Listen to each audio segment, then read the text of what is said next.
Welcome to Penrose Learning, where we make understanding easy. You begin by confirming eligibility and gathering necessary originals so you can start the application immediately.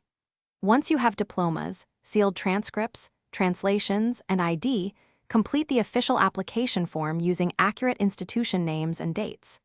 Make sure to pay the fee and record the payment reference. You should also prepare scanned copies and certified translations because once done, missing documents delay review. Begin an organized folder for postal tracking and digital backups to streamline the next submission steps.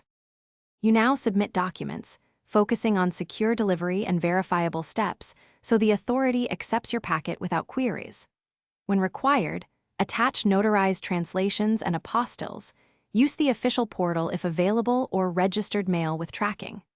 Once submitted, monitor status daily and respond immediately to any verification requests, because delays often come from missed clarifications. Keep originals reachable for on-demand inspection and send copies marked, not for release, only where requested.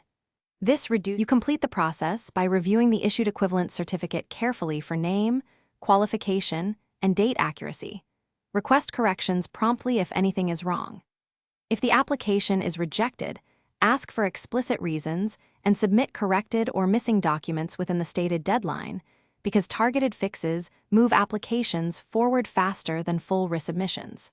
Make sure to obtain certified copies for employers or licensing bodies. Troubleshooting tip: if verification stalls, escalate with proof of submission dates and payment receipts to the designated liaison or ombudsman.